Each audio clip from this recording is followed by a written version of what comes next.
Halo, assalamualaikum teman-teman semuanya. Selamat pagi, selamat siang, selamat malam, dimanapun kalian berada. Sehat-sehat semua ya.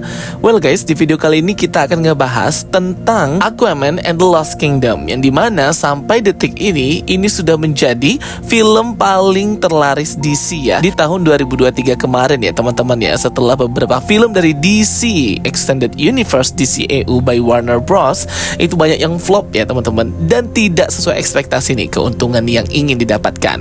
Untungnya ada Aquaman and the Lost Kingdom sebagai penyelamat ya, dan juga sebagai film penutup dari DCEU ini sebelum bertransisi ke DC Universe, DC Studios, Peter Safran and James Gunn. Jangan lupa ya untuk join spoiler group Telegram Jokastoy, link invite grupnya sudah aku pin di kolom komentar, dan jangan lupa untuk join dan follow official account TikTok Jokastoy and Instagram Jokastoy. Oke, langsung kita bahas aja ya kebangkrutan DC di tahun 2023 ini dan film Aquaman sebagai sang penyelamat. Here we go. Digadang-gadang akan menjadi film yang merugi, digadang-gadang akan menjadi film yang terflop. Namun nyatanya film Aquaman and the Lost Kingdom menjadi film penyelamat DC Extended Universe, DC dan Warner Bros di tahun 2023 ini, setelah banyak film mereka yang rilis di tahun tersebut flop dan tidak untung ya guys ya, atau sedikit keuntungannya merugi. Dibandingkan film The Marvels MCU, Aquaman and the Lost Kingdom ini jauh ya mendapati keuntungan tertinggi di film-film superhero akhir tahun gitu ya teman-teman. Jadi kan keuntungan suatu film tentunya kembali lagi ke keuntungan yang didapat ya. Apakah bisa break point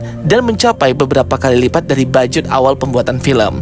Karena seperti ini ya, akumulasi keuntungan dari pendapatan di bioskop bagi film-film tersebut itu pastinya nanti akan dipersenkan atau akan dikurangkan lagi nih kepada pihak bioskop ya. Jadi sebenarnya keuntungan itu tidak semuanya diambil oleh pihak pembuat film, karena kan harus bagi-bagi juga nih dengan pihak bioskop. Sehingga nggak bisa hanya 1 kali lipat aja keuntungannya, harus 2 kali hingga 4 kali lipat kalau mau untung banget dari budget awal pembuatan film tersebut. Apapun filmnya ya, terkhusus film superhero yang budgetnya itu memang pasti besar-besaran dan gila-gilaan, karena CGI efeknya, efek komputernya yang memakan banyak biaya, waktu dan keringat. Terlebih lagi kesuksesan suatu film ini tergantung kritikan dan ratingnya ya, baik di Rotten Tomatoes maupun kritikus-kritikus film di Twitter, Instagram dan YouTube juga ya guys, yang bisa menambah hype dan juga keinginan para penonton awam yang belum nonton film ini untuk mau nonton ke bioskop ya guys.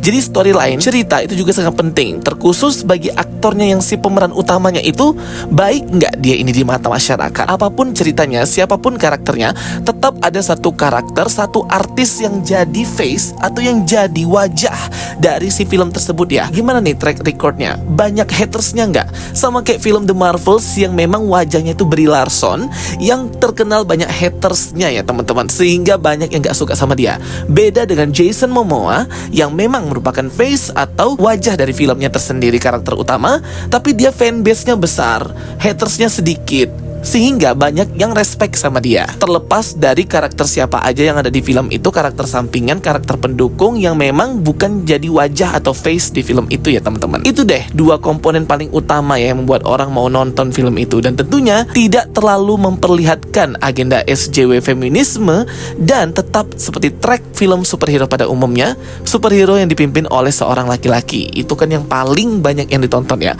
Makanya Aquaman and the Lost Kingdom ini adalah penyelamat bagi film-film DC, dan tentunya jauh keuntungannya di atas The Marvels ya, yang flop dan merugi banget itu film The Marvels, karena kebanyakan agenda feminisme dan SJW yang orang-orang itu tidak suka ya guys. Maunya ya nonton film superhero biasa-biasa aja, seru-seruan aja kayak Aquaman and the Lost Kingdom ini.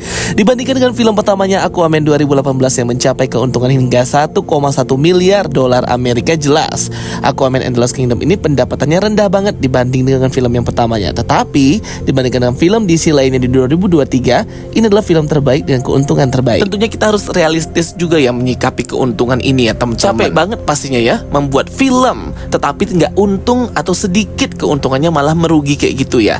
Jadi harus realistis juga nih, selain memang berfokus kepada keinginan pasar dan juga ideologi si pembuat film itu. Jadi ya di mana-mana memang hero yang dibintangi seorang laki-laki pasti akan sukses dan banyak penontonnya ketimbang perempuan ya guys ya. Itu sudah lumrah banget karena penonton film-film superhero itu 80 hingga 90% adalah laki-laki ya guys ya, bukan perempuan. Berdasarkan data, keuntungan yang didapat oleh Warner Bros dan DC hingga video ini diupload hari ini untuk film Aquaman and the Lost Kingdom mencapai 375 juta dolar ya untuk worldwide ya. Wow, besar banget ya teman-teman ya. Paling besar nih filmnya ketimbang film DC lainnya di tahun 2023. Sedangkan The Marvels ditutup dengan filmnya hanya mendapatkan keuntungan 205 juta dolar ya. Benar-benar di bawah budget pembuatan filmnya. Diikuti keuntungan terbesar kedua film DC di tahun 2023 yaitu film The Flash mencapai keuntungan 271 juta dolar. Kemudian diikuti dengan film Shazam Fury of the Gods dengan keuntungan 134 juta dolar.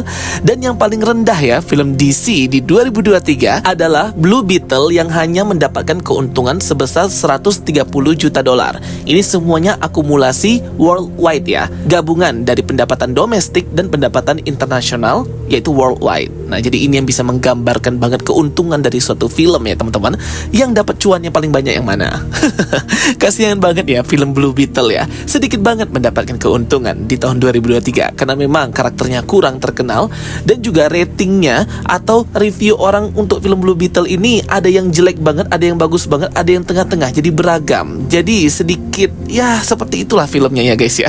Bisa dilihat ya bahwa memang Aquaman and the Lost Kingdom ini adalah penyelamat ya. 374 juta dolar berhasil dikantongi Aquaman and the Lost Kingdom, penyelamat DC film-filmnya di tahun 2023. Saking suksesnya film Aquaman and the Lost Kingdom ini, kemarin waktu premiere yang gak ada world premiere red carpet gitu ya untuk Aquaman and the Lost Kingdom itu gak ada ya teman-teman. Sedikit banget yang hadir ya teman-teman. Bahkan untuk promosinya aja cuman Jason Momoa dan James Wan aja ya sebagai aktor dan direktor. James Gunn juga tidak mempromosikan film ini, tapi ternyata membuktikan bahwa film Aquaman and the Lost Kingdom adalah film terlaris dan yang paling untung besar di film DC 2023. Karena memang ini temanya film bawah laut dan juga liburan akhir tahun, Natal dan juga tahun baru. Ditambah lagi film Aquaman and the Lost Kingdom ini yang full CGI bawah air. Jadi memang menambah banyak yang nonton ya. Apalagi anak-anak aku lihat ketika nonton itu ikutan nonton juga, ikutan seru sendiri ya. Karena memang filmnya ini seru. Walaupun secara segi storyline atau ceritanya biasa banget ya, sangat biasa. Villainnya pun sama aja kayak di film yang pertama yaitu si Black Manta. Tetapi yang membuat berbeda itu scene-scene bawah lautnya yang keren dan satisfying, memuaskan mata kita. Istilahnya kalau film Aquaman and the Lost Kingdom ini ketika aku nonton kemarin itu seperti film farewell party, film perpisahan, film penutupan DC Extended Universe ya. Karena inilah terakhir ya. Walaupun di film ini ada si Amber Heard yang memang sudah diboykot karena dia ini terbukti ya melakukan pemukulan, kebohongan di pengadilan dan KDRT terhadap Johnny Depp, tapi tetap film ini banyak penonton karena memang tokoh utamanya Jason Momoa itu sedikit hatersnya dan baik-baik aja gitu ya teman-teman. Dan untuk fans DC serta Marvel sendiri itu memang suka nih film-filmnya buatannya James Wan ya, pasti nggak pernah flop atau nggak pernah aneh-aneh gitu ya, pasti selalu keren. Tapi jujur ya, dari semua film DC di tahun 2023 seperti Shazam Fury of the Gods, The Flash, Blue Beetle, dan Aquaman and the Lost Kingdom, yang menurut aku paling bisa banget dinikmati ya ceritanya, CGI-nya, konfliknya, itu ialah Aquaman and the Lost Kingdom serta Shazam Fury of the Gods. Kalau yang The Flash ini terlihat terburu-buru banget ya. Walaupun temanya multiverse, tapi masih oke lah dan masih seru kalau menurut aku ya. Tapi kalau Blue Beetle itu nggak tahu kenapa betul-betul kayak mid atau biasa banget film superhero-nya, nggak ada plot twist, tidak ada cerita yang inovatif. Ceritanya biasa aja, reguler, normal seperti superhero pada umumnya.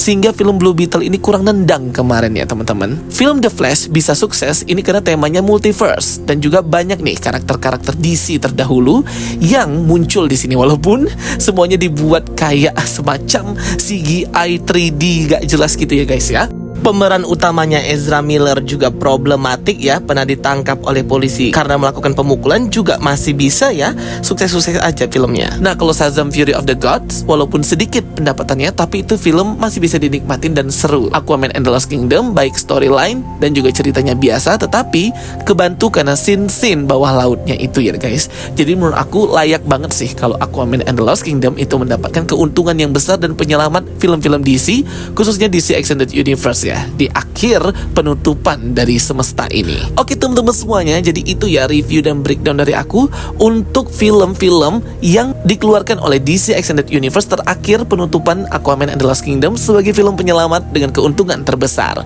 Semoga bisa menambah informasi kalian dan menghibur teman-teman semuanya. Thank you for watching my videos. Don't forget to like and subscribe. Kita ketemu lagi di video-video aku berikutnya. Stay tuned and stay watching. Sampai jumpa semuanya. Bye bye. See you next time.